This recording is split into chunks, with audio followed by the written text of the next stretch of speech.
લોકસભાના પરિણામ પહેલા જ દૂધના ભાવમાં વધારો થઈ ગયો છે। જનતાના માથે વધુ એક મોંઘવારીનો માર। અમૂલના દૂધમાં પ્રતિ લીટર 2 રૂપિયા વધ્યા છે। આજથી જ આ નવો ભાવ લાગુ થઈ ગયો છે। અમૂલ ગોલ્ડ, અમૂલ શક્તિ સહિતના ભાવ વધ્યા છે તો દૂધની સાથે દહીંના પણ ભાવ વધી ગયા છે। અમૂલ ગોલ્ડનો ભાવ પ્રતિ લીટર 64 થી વધીને 66 રૂપિયા થઈ ગયો છે। અમૂલ શક્તિના 60 રૂપિયાની જગ્યાએ 62 રૂપિયા થયા છે। અમૂલ 2 સ્પેશિયલના 62 રૂપિયાની જગ્યાએ હવે 64 રૂપિયા થઈ ગયા છે। એટલું જ નહીં, દૂધની સાથે દહીંના ભાવ પણ વધ્યા છે।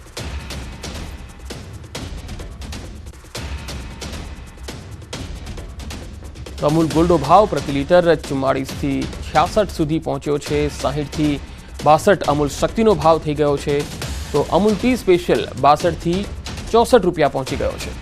પ્રતિ લીટર 2 રૂપિયાનો ભાવ વધારો કરવામાં આવ્યો છે।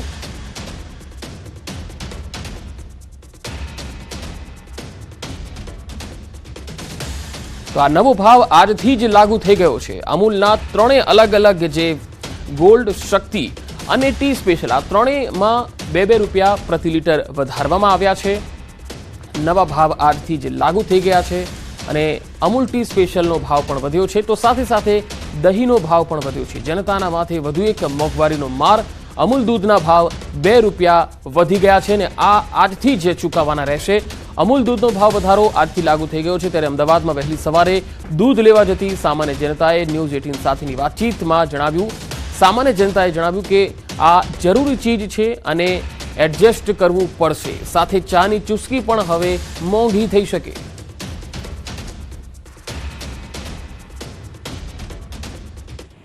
મોંઘવારીનો માર જે પ્રકારે ગરીબ અને મધ્યમ વર્ગને જે અસર કરી રહ્યો છે અને તેમાં ક્યાંક ને ક્યાંક હવે વધુ એકવાર ગરીબ અને મધ્યમ વર્ગ પીસાવા જઈ રહ્યો છે કારણ કે જે દૂધના ભાવમાં જે છે 2 થી 3 રૂપિયા જેટલો વધારો આજથી અમલમાં આવ્યો છે અને લોકો જે છે કે જેઓ દૂધ લેવા માટે આવતા હોય તો તેઓ પાસેથી પણ જાણીશું કે કઈ રીતે તેઓને જે છે આ ભાવ વધારો અસર કરે છે। ક્યાંક ને ક્યાંક ચાની ચુસ્કી પણ જે છે તે મોંઘી થવાની છે।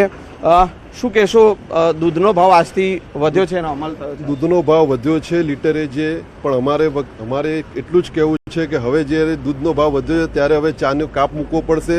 જે અમે 4 થેલી રોજ લેતા હતા એમાંથી થોડો ઘટાડો કરીને પણ ઘરનું ગુજરાન ચલાવવું પડશે। એડજસ્ટ કરવું પડે, દૂધનું ઓછું લેવાનું ચાલુ કરો, 2 ની જગ્યાએ 1.5 લેવું પડે। બીજું શું, બીજું કંઈ કારણ, બીજું કંઈ કરી જ ના શકે પબ્લિક તો। એકચ્યુઅલી જીવન જરૂરિયાતની આ વસ્તુ છે અને દરેક માણસને જરૂર પડે છે આની।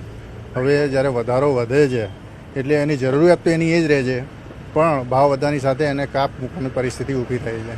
આમ સમય જતાં પછી એને કાપ મૂકી અને વપરાશ ઓછો કરવો પડે। વધારો તો થયો છે, જે પબ્લિકને તો માર પડશે જ, પણ જેમ આ ભાઈને ખબર છે કે આ હું 4 થેલી લઈ જાઉં છું, મારે ઘરે તો ઓલરેડી લઈ લીધી પણ હું અત્યારે સવારે જોબ પર જાઉં છું દૂધમાં, એ જોબ પરથી આવીને કૂતરાઓ માટે લઉં છું।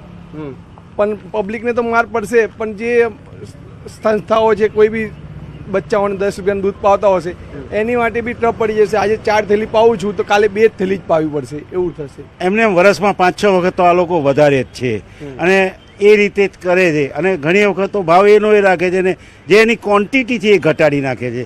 એટલે બે તરફથી માર તો મારે જ છે। એટલે બહુ વિચારવા જેવું છે, પણ આમાં કંઈક નવું કંઈક કરે તો વધારે સારું છે કે જેથી કરીને પબ્લિકને આજે અત્યારે ખોટો માર પડે છે એ માર પડે નહીં। મોંઘવારીનો માર જે રીતે ગરીબ અને મધ્યમ વર્ગ જે છે તે સહન કરતો હોય છે અને તેમાં વધુ એક માર જે છે દૂધના ભાવમાં આજથી જે અમલવારી જે થઈ છે, ભાવ વધારો જે થયો છે અને તે ક્યાંક ને ક્યાંક વધુ આજે ગરીબ અને મધ્યમ વર્ગના લોકો માની રહ્યા છે કે વધુ ક્યાંક ને ક્યાંક તેઓને પીસાવાનો વારો આવશે। કેમેરામેન નિલેશ સોસા સાથે સંજય ટાંક, ન્યૂઝ 18 ગુજરાતી, અમદાવાદ। અને હાલ એક મહત્વપૂર્ણ ખબર, ભારતીય શેર બજારમાં જબરજસ્ત તેજી જોવા મળી। એક્ઝિટ પોલ બાદ પ્રી ઓપનમાં જબરજસ્ત ઉછાળો આવ્યો છે। સેન્સેક્સમાં 2600 પોઈન્ટનો ઉછાળો તો નિફ્ટીમાં 1000 પોઈન્ટનો ઉછાળો જોવા મળ્યો। ડોલરના મુકાબલામાં રૂપિયો મજબૂત થઈ ગયો છે તો ભારતીય શેર બજારમાં જબરજસ્ત તેજીનો માહોલ। એક્ઝિટ પોલ બાદ પ્રી ઓપનમાં જબરજસ્ત ઉછાળો જોવા મળ્યો છે। સેન્સેક્સમાં 2600 પોઈન્ટનો ઉછાળો જોવા મળ્યો છે જ્યારે નિફ્ટીમાં પણ 1000 પોઈન્ટનો ઉછાળો જોવા મળ્યો છે।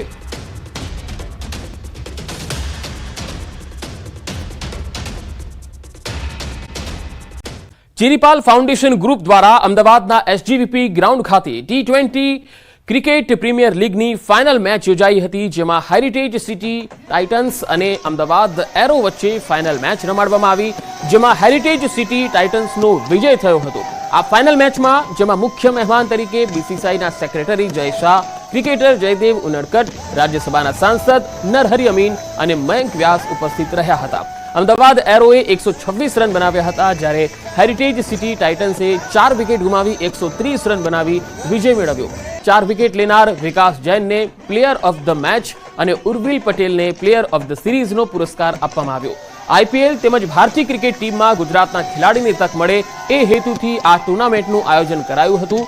20 મે થી 2 જૂન સુધી T20 cricket premier league tournament યોજાઈ હતી.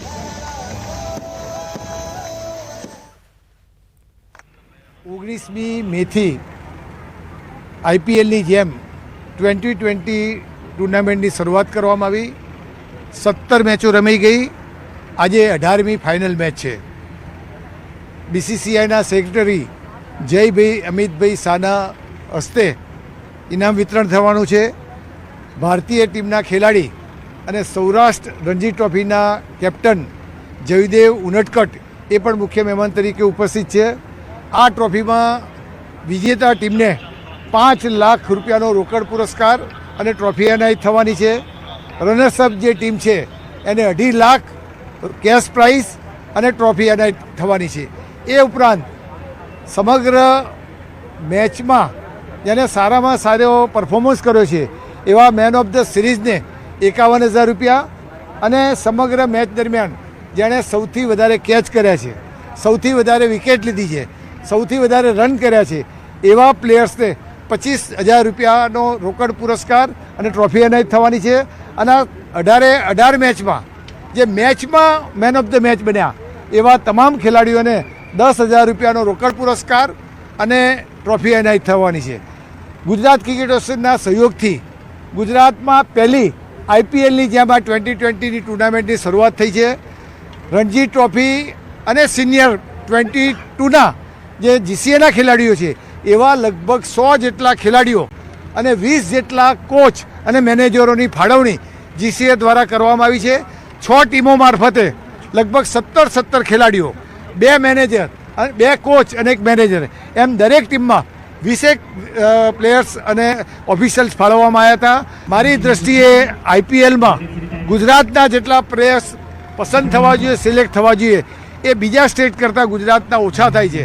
આવનારા દિવસોમાં આ ટુર્નામેન્ટમાં જે જુદી જુદી ફ્રેન્ચાઇઝ ટીમો છે જેણે ટીમો ખરીદેલી છે એના ઓનરોની પણ ગુજરાતના જે રણજીના ખેલાડીઓ છે એના તરફ એની નજર જાય અને આવતા વર્ષે આપણા ત્યાંથી ગુજરાતમાંથી વધુને વધુ ખેલાડીઓ આઈપીએલમાં સિલેક્ટ થાય એ દ્રષ્ટિને ધ્યાનમાં રાખીને ટુર્નામેન્ટનું આયોજન કરવામાં આવ્યું હતું. પ્લેયર્સ ફીલ કે આવું પ્લેટફોર્મ જો મળે તો they need a platform to show case there talent. અને આ પ્લેટફોર્મ એક એવું પ્લેટફોર્મ છે જ્યાં જો પરફોર્મ કરશે તો ઓબ્વિયસલી જીસીએની ટીમમાં બી ચાન્સ વધારે મળશે અને the next step is IPL. તો આઈ ફીલ બહુ જ સારો ઇનિશિયેટિવ છે. પહેલું વર્ષ છે અને hope that this grows and becomes a lot bigger as well.